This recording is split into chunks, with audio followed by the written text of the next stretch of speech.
En este audio se analiza la razón de la resistencia a aceptar una realidad histórica alternativa que demuestra que, desde Europa, se impuso una historia oficial basada en un mapa cronológico manipulado y dilatado, coincidiendo con la colonización, la Santa Inquisición y la Ilustración. Es la nueva cronología de Fomenko y Nosovsky. Se puede entender que cueste aceptar que la cronología de la historia ha sido dilatada y que, por tanto, la historia ha sido manipulada. Pero lo que no es tan entendible es que se presenten pruebas astronómicas, estadísticas y documentales, más un trabajo clarificador asociado y razones que explican por qué se ha hecho esta manipulación, y en lugar de pararse a escuchar y conceder el beneficio de la duda, se opte por bloquear el diálogo. Discutir y cuestionar una investigación científica contrastada entra en el espacio de la razón, pero otra cosa es la negación irracional que se resiste a planteárselo unilateralmente. Los templos egipcios y muchos templos considerados cristianos, europeos, así como documentos de distinta procedencia y naturaleza, disponen de zodiacos que expresan una fecha única, y éstas se encuentran, en lo que se refiere al antiguo Egipto, en un pasado no superior a 1000 años, y, en lo que respecta a la Edad Media, en un pasado no superior a 6 siglos. Además, en los hechos medievales se solapan numerosos hechos bíblicos e históricos atribuidos a la antigüedad. El análisis estadístico de genealogías y hechos históricos lo corrobora, al detectarse numerosas duplicidades entre la antigüedad y la Edad Media, con saltos recurrentes de poco más de 3, 10 y 18 siglos. Por otra parte, la documentación medieval que relata hechos antiguos con una iconografía claramente medieval, sobre episodios como la Guerra de Troya y las antiguas Grecia y Roma, apunta en la misma dirección. Es decir, se demuestra que se ha utilizado la historia realmente documentada para enviar duplicidades al pasado, para alargarla. Así, el antiguo Egipto y los hechos bíblicos son mucho más recientes, y puede plantearse, con fundamentos, que la historia antigua es también parte de la medieval, y que la medieval es más reciente y no duró 1000 años, tal y como establece la historia oficial. Esta información no es fruto de la especulación, y no existe margen de error posible. La historia ha sido manipulada y dilatada artificialmente. La existencia de una ingente falsificación arqueológica y documental, que se ha aceptado como falsa, apunta a que efectivamente hay trazas de esta manipulación, pero en realidad es mucho mayor de lo que se piensa. La quema de libros por parte de la Inquisición, las listas negras de libros prohibidos y el saqueo e intervención de todas las bibliotecas inimaginables forma parte de este proceso. Así fue hasta el siglo XIX. Además, la profusión de libros de genealogía y heráldica de los siglos XV al XVIII, que se han incorporado a la conciencia histórica como válidos, son una prueba más de la construcción artificial de un pasado documental. Este conjunto de evidencias son elocuentes. Y más contundente es recordar que toda la construcción museística del antiguo Egipto, sobre la que presentamos objetos e historia, ha sido elaborada desde el siglo XVIII, no antes. Es en esa época que aparecen las academias de historia. Del mismo modo, está el caso de las enciclopedias, nacidas en el siglo XVIII, que, por cierto, originariamente, carecían de fuentes. De hecho, la historia se basa en una supuesta base documental, pero no necesariamente son fuentes primarias, y en cronistas. La historia antigua, la que nos conduce al Imperio Romano clásico, se basa en cientos de cronistas de los que tenemos conocimiento hace pocos siglos, que, por lo general, son copias que dicen ser verídicas. Como mucho, hay documentos que se hacen pasar por primarios, pero que son muy pocos y por lo general son parciales. En esta línea, se da el caso de que también se han identificado crónicas y cronistas falsos, creados por falsificadores, si bien oficialmente son una minoría. Pero son una prueba más. Los manuscritos que usamos como fuentes de la historia pueden haber sido manipulados, o no, pero se puede haber manipulado su fecha, de un modo consciente o bien por consenso, como la arqueología. Y esto afecta a todas las crónicas antiguas, medievales y modernas. Toda crónica ha sido creada por una intención que no necesariamente tiene que ser honesta, y toda datación se basa en el consenso que lo ubica en el mapa cronológico oficial. Incluso, el consenso es imprescindible para establecer la tabla de calibración con la que se trabaja el método de datación por radiocarbono, que nunca ha incorporado en su método la idea de una cronología manipulada que invalida parte de su procedimiento. Es más, el método tiene importantes márgenes de error y es fácilmente manipulable. Pero esto no es suficiente a los ojos conservadores y a los de la opinión pública. Hay una poderosa investigación que demuestra la veracidad de la nueva cronología, que quizás no tiene la historia real del todo reconstruida, pero sí demuestra que la cronología oficial está equivocada. Pero se niega unilateralmente, y esto deja de ser normal. De acuerdo con este enfoque aparece la siguiente hipótesis: no es la razón, sino la disonancia cognitiva quien niega la nueva cronología. El motivo no es objetivo, es la dificultad en aceptar que el conocimiento histórico es erróneo y que la historia es otra, como también lo son todas las fes y creencias que asociamos a unas determinadas historias. Por eso se niega. Impacta en la estructura de la psique, basada en certezas y suposiciones, sobre la que depositamos la confianza y la autoestima. Si las ideas, la realidad y la fantasía relacionadas son erróneas, se nos plantea un grave conflicto que evitamos. Así, la subjetividad subyacente reacciona y es capaz incluso de racionalizar la negación de múltiples formas, como encontrando explicaciones y razonamientos improvisados. Tal y como se hace ante cualquier afirmación que genera incredulidad, que molesta e incomoda, sea cierta o falsa, justa o injusta. La nueva cronología ocasiona una disonancia cognitiva tal que pone en alerta a la psique sin que seamos conscientes de ello. Es recibida con una negación espontánea, si no se ha oído antes, pero se racionaliza. Se ve como una broma de mal gusto, y rápidamente se buscan argumentos para posicionarse. Y esto no cuesta mucho, es tan sencillo como hacer valer todos los libros de historia oficiales y la ingente documentación asociada. Y, si se es un erudito todavía es más fácil, salvo que la erudición te haya llevado a la duda y hayas renunciado a considerarte una persona culta. Ciertamente, existen formas de rebatir esta racionalización argumentada, en el sentido de que la nueva cronología también lo tiene resuelto, pero esta no es la cuestión. Está en juego la sintonía cognitiva. Somos una mente consciente cuando razonamos y justificamos lo que entendemos, y otra inconsciente que nos cuida y vive en su mundo, que hace el espacio simbólico de las emociones la razón de su existencia y nos manipula.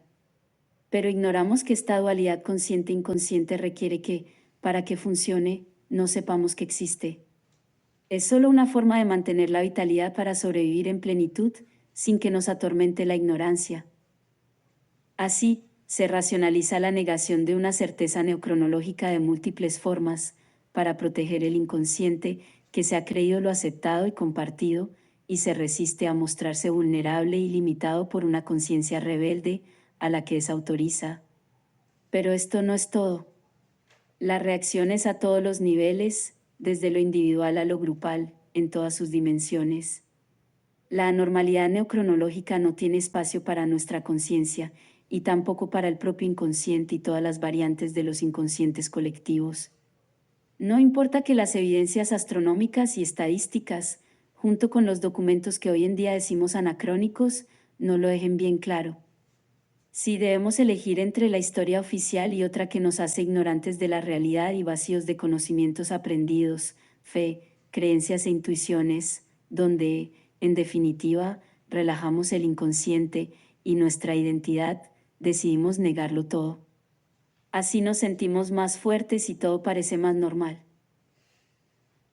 Reaccionamos con indiferencia, prepotencia y, en su caso, violencia a la disonancia cognitiva. Reaccionamos de la misma manera que lo hacemos cuando todo animal se siente amenazado, con el matiz que el ser humano lo hace de forma especialmente contundente cuando la amenaza es intelectual y emocional. Así reacciona la mente ante lo que le es difícil de digerir, aunque las pruebas sean claras e incuestionables. Aunque exista un derecho a la duda basada en una serie de hechos y evidencias que lo corroboran. Haciendo un símil con otras realidades, reacciona igual que cuando se planteó que no somos el centro del universo, una creación divina, a los ojos de la fe y las creencias de la época. O, sin ir más lejos, también es como reacciona el norte con el sur global con los migrantes, los expulsa y levanta fronteras, mientras les condena con la mente asentada sobre una pretendida superioridad histórica y moral.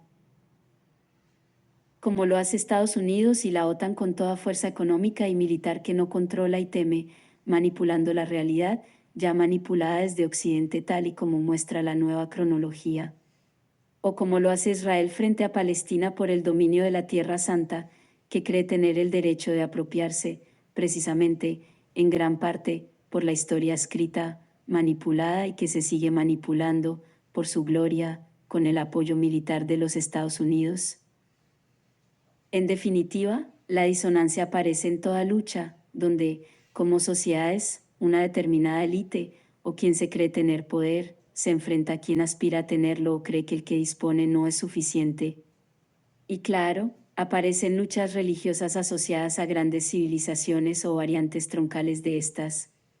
Así ha sido cuando se ha combatido el Islam y el judaísmo por parte del cristianismo, y el catolicismo con el cristianismo que no sigue al Papa de Roma, así como toda fuerza colonial que ha sometido a los pueblos que ha masacrado, vencido o asimilado.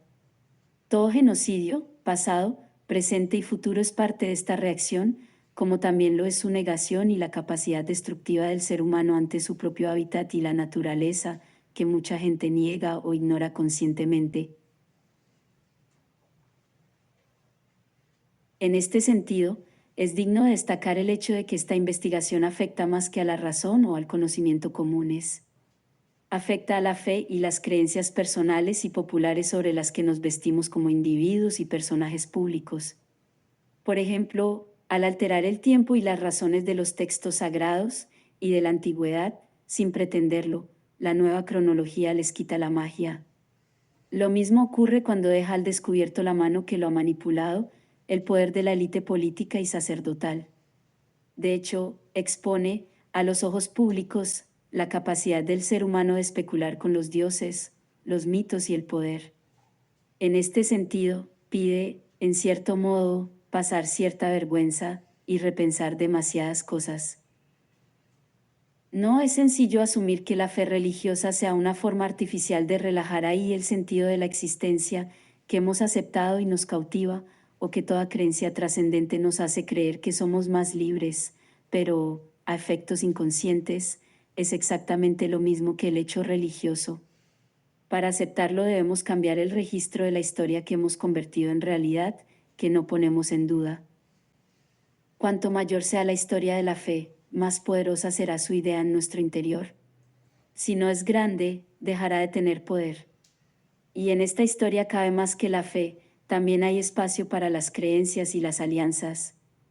Creer en un destino o en las lecciones de la vida que te enseñan con una determinada intención, así como creer en la fuerza de un poder supremo que te abre la mente y te guía, como si de una intuición suprema se tratara, también es historia, en la medida en que hemos popularizado un relato que lo explica y lo hemos sabido colectivizar. Y más cuando, individualmente, es capaz de convertirse en una experiencia que se vive conscientemente y es capaz de cambiar la personalidad de quien la practica. De la misma forma, aliarse con un grupo y alinearse con sus ideas te hace sentir poderoso. Son espacios ideológicos y simbólicos que disponen de narrativas sugerentes que hemos creado entre todos y nos acompañan, nos llenan la mente y los sentidos. Si seas religioso te da sentido a la vida, y si no lo eres, puedes sentir lo mismo con otros recursos, como si de un secreto íntimo se tratara que experimentas socialmente. Los sacerdotes ayudan a las religiones, pero también lo hace la voz del inconsciente colectivo, alineada con una determinada cosmovisión de la realidad, atribuida a una o varias corrientes de pensamiento, generalmente asociadas a grupos, colectivos o variadas formas identitarias. No creer en una idea suprema o poderosa que rige el mundo o la realidad, o no identificarse con ninguna corriente o forma identitaria, te expone al vacío existencial. De la misma forma, explicar públicamente su efecto hipnótico, decir que no te deja pensar objetivamente, te conduce al aislamiento social. Esta reacción es común a todo el que vive y siente como propia cualquier creencia que acepta como real y poderosa en su interior. Y es importante porque forma parte de una necesidad vital, pero también es un problema. Solo plantearse que la mente ha creado una fantasía existencial implica incorporar una disonancia cognitiva en el inconsciente a todos los niveles que hace de la psique individual y colectiva un problema cognitivo con el mundo y con uno mismo. La historia consensuada te dice cómo se ha creado todo este espacio sobre el que apoyar las creencias y cómo sentirse acompañado de razones que dan sentido a la vida. El inconsciente ha creado arquetipos que compartimos con el próximo y que alimentamos con imágenes, textos y documentos que la historia contiene. En el fondo nos da igual la historia, pero su poder reside en que nos la creamos. La historia es el fundamento de los mitos, los símbolos y los iconos que alimentamos con narrativas y ceremonias de todo tipo y que sintonizamos como fenómeno cognitivo. Es el culto más genuino, que contiene al sacrificio tradicional y es una forma voluntaria de sacrificar la libertad de la mente para combatir y dejar reposar la debilidad mental frente al mundo creado como representación de la realidad que en el fondo apenas conocemos. Así, nos dirigimos a ellos, a estos textos, símbolos y ceremonias, para hablar con nosotros y entre nosotros, para alimentar la mente y relajarla cuando se cita o perturba. Todos estos espacios, que se articulan con la historia, conjuntamente, forman parte del mundo de las fes, las creencias y las intuiciones que hacemos verdades y refuerzan el espacio que con la razón no llegamos a controlar. El espectro de la gran manipulación es muy burdo y de apariencia sutil a los ojos de la ignorancia, pero precisamente por su torpeza no se sabe ver. Aparece en todas las luchas religiosas, económicas y culturales, en las alianzas y las discrepancias que compiten por hacer historia, por apropiarse de ella y, si es necesario, reescribirla. Un caso paradigmático es la gran manipulación que aplica cuando el cristianismo mesiánico pasa a sustituir al judaísmo, que aparece como proyecto colonial y no fruto de la impresión que suscitó al mundo la palabra del llamado Hijo de Dios Padre. Este capítulo, primordial, tiene que ver con la nueva cronología de una forma especial y enlaza con la Cruzada Cátara, la Santa Inquisición y la expulsión y posterior persecución y estigmatización judía, así como con las raíces de los poderes tártaros y judíos de Europa Occidental. Forma parte de la lucha de las élites y los poderes vencidos a quienes se les ha manipulado la historia. Es la lucha de quien se resiste a desaparecer y a renunciar a ser como se es, con la historia que le ha visto nacer, frente a quien quiere someterlo, crea su superioridad histórica y aspira a que desaparezca como rival. No hay malos y buenos, sino verdugos y víctimas en un pulso frenético para dominar la mente, el territorio y los recursos para controlarlo todo y beneficiarse de ello. De esto hemos hecho fes, creencias, verdades, conocimiento y una historia oficial que le da sentido, siendo todo ello un complejo espectro psíquico eminentemente manipulado y manipulador, capaz de manipular y controlar la realidad vivida desde el inconsciente colectivo. Todas estas grandes y pequeñas construcciones destructivas, instintivas, pasadas y presentes, han escrito y siguen escribiendo la historia oficial que la nueva cronología desautoriza, y seguirá haciéndolo en el futuro si no se deja de arrinconar y negar de la forma que se hace, irracionalmente, sin abrir la mente. Negarlo es una forma de resistirse a tener que hacer un esfuerzo por cambiar y rehacer la realidad, en mayúsculas. Por esta razón, cabe decir a quien se resiste a darle credibilidad: no es la razón, sino la disonancia cognitiva quien niega la nueva cronología,